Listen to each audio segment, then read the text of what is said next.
दिनै लिडार गैयिनि थाखाय माबा सोरबा गथ'खौसो केन्डिडेट सायख'गासिनो बिसोरो गोबां माने दुखु मोनथावसो जानानै फैदों जोंनि बर' जाथिनि थाखाय भइसफोरखौ दाबो गोसोखाङोबा माने खोमोनफ्रानो जाखांलायो जोंना जाथिनि थाखाय खोथा बुंबोनाया बेनो बर' जाथिनि थाखाय खहा जागोन बेखौ जुदि एमपिआव बिथांमोनहा सायख'योबा देरहानायाथ' देरहाखाया ओरैनोबाबो देरहाखाया आरे नोंमारगौ नामाब्रा बिपिएफ पार्टियाव माने लेखा गोरों आरो बे देबनारायण मेसनि माने बेनिफ्राय साबसिन लिडार गैला नामाब्रा बे माबायाव सायख'नोलाय जुदि बिपिएफ सरकारा देबनारायण मेसखौ जुदि लकसभायाव नमिनेट खालामोबा गेलेहोयोब्ला मालाबाबो देरहानाय नङा होननानै आं सानो आरोना सोर देबनारायण मेसालाय बर'नि बबेनिफ्राय राजा जाखो बेखौथ' गोदो जेबो रावबो मोनथियामोन राजा फोलेरनिया माबे फोलेरनि होननानै दिनै बे गथ' मैया दाखालिनिसो गथ' बेफोरखौलाय मानोथो नमिनेट होनांगौ जाखो दिनै बर' समाजनि थाखाय मा खामानि मावदों बिसोर जायफोरा बिपिएफ पार्टिजों आवगायनिफ्रायनो नांथाबनानै दं आरो मोजां मोनो बिसोर निस्सय रागा जोंगोन जुदि बेखौ होयोब्ला आरोना मानो होनोब्ला जोंनि बर'नि गेजेरावबो गोबां मोजां मोजां खामानि मावबोनाय आफादफोरजों थाबोनाय जाथिनि समाजखौ मोजां मावबोनाय बेफोरबायदि गोबां लिडारफोर दङ बिसोरनो होजायो दा मैया दाखालिसो गथ' बेफोरबायदि मानसिया बर' भाषाखौनो थिगखौनो रोंजोबबावा बेफोरबायदि मानसिनो जुदि जों दिनै बेफोरबायदि एथ' गिदिर सिटनि माबाखौ होयोब्ला गोजौआव थिखो हरोब्ला जोंनि जाथिनि थाखाय जेबो मोजां मावनाय नङा बिसोरो नबसरनियाखौनो होन 10 बोसोराव बेबो खननै गाहाम एमपि इलेक्सनाव देरहानानै थांबाय बेबो जोंनि थाखाय मा मावदों जोंनि जाथिनि थाखाय हेंथा एसे गोबां माने सिंजों सिं खामानिखौ मावबोबाय थादों बिसोरो रावबो जाथिया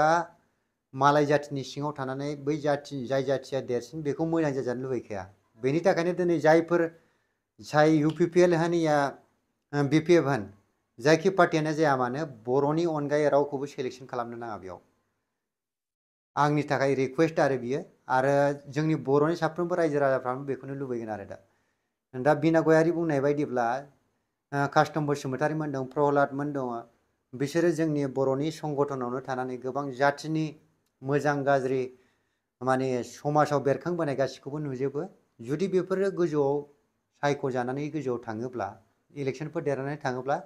जाथिनि थाखाय एसेबाबो बिसोरो मोजांखौ सानगोन होननानै आं सानो आरो दा बे नंखाय मानसिखौ माबायदि माने दिनै टिकेट होनायनि सावरायनो हागौ बेखौ आंबो बिराद खोनानानै माने एसे बोरैबा मोनदों आरोना जोंनि जाथिया जाथिखौनो जुदि सान्स होनो रोङाबा मेगन सालायनानै बिदि होयोब्ला माने मोजां जानाय नङाखौ होननानै सानो आरोना दा बेयाव बिना गयारि मा बुंखो खोनासंब्लानो जाबाय थारमाने कास्टम बसुमतारीमोन बायदिनि गियान बुंनाय हारिनि सेन्टिमेन्टखौ जाय बै समाव बुंबोनाय बेफोरखौ साननानै खोमोन गसंख्राव दिनै लिडार गैयिनि थाखाय माबा सोरबा गथ'खौसो केन्डिडेट सायख'गासिनो बिसोरो गोबां माने दुखु मोनथावसो जानानै फैदों जोंनि बर' जाथिनि थाखाय जोंनि बर'आव बेफोरबायदि लिडार गैलामोन नामा माथो बिनि आसे फासे गोबां लेखा गोरोंफोर कास्टममोनखौ नुयो कास्टममोन बेरायफायो फंबाय कास्टमाबोथ' लेखा गोरों सानसे बर' फरायसा आफादनि गोगोम सासे सेन्ट्रेलाव हाबा मावबोनाय मानसि बियो बेनि भइसफोरखौ दाबो गोसोखाङोबा माने खोमोनफ्रानो जाखांलायो जोंना जाथिनि थाखाय खोथा बुंबोनाया होमबा दिनै बेफोरबायदि मानसियानो दंमोन प्रहलादमोन दंमोन लेखा गोरों मानसिफोर बेबोथ' बर' फरायसा आफादावनो मावबोनायमोन बेबोथ' सासे गोरों गोरा मानसिमोन बेफोरखौ सायख'बानो जायोमोन ना मानो बेलाय माबा बबेनि मेस बियो एफा गथ' मानसि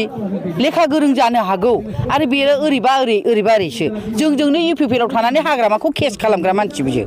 जोंजों थाफानानै गासिबो बेनि दायफोरखौ नागिरनानै मा दं मा गैया एला नागिरनानै बेखौ केस होग्राया बेनो होमबा बेफोरबायदिखौ माबोरै केन्डिडेट सायख'खो आंनि थाखायबा माने आं सानो आरो माने बिपिएफआव गैला नामा लिडारानो गासिबो आनज्रायजोब्बाय नामा बेखौसो सानदों आं आरो आब' प्रमिलायाथ' सासे जों जेब्ला क्लास 5, 6आव फरायो बियो होमबा आथोबनि लिडारमोन आब'आबोथ' गोबाव माबा जाबोबाय मन्थ्रि जाबोबाय दिनै बेनो फावसयबावबायसो आं माने देरहायैखौ नुखाबाय बेहा रोखा नुखानायखा देरहाखानाय नंला होनानै जेनोबा बेसेबां लासिंसिं दा बेसेरा बेयो एमएलएआवबो जेनबायना आरो दाबो एमपिआव जेनबावबा मान सनमाना सेस जागोन ना बेफोरबायदिखौ नुनानै बियो आब'आ मालाय आनज्रायखाबाय देरहाखानाय नङा आङो बिपिएफआव थाबा होननानै आरो दिनै गोबां लिडारफोर दंबावोमोन बोरो माथो महर मोखाङानो गैया बेजोंलाय गोबांथ' बिदि एमपि जानो हानाय मानसि दंमोन ना सिगाङावहाय गैयामोनबा रिहनमोन दंमोन ना बेफोरबोथ' माबा जाबोनाय मिनिस्टार जाबोनाय बा एमएलएफोर जाबोनाय नङा होमबा बिसोरो होमबा दिनै माने बे नारायण देब मेस होननानैल' बेखौ एसटि हिसाबै सायख'गासिनो दं राजा बानायदों हाग्रामायानो बेखौ राजानि फोलेरनि बंस'नि मानसि होननानै नाथाय आंनि थाखायबा आंनि सिन्ताधाराया बेनो बर' जाथिनि थाखाय खहा जागोन बेखौ जुदि एमपिआव बिथांमोनहा सायख'योबा देरहानायाथ' देरहाखाया ओरैनोबाबो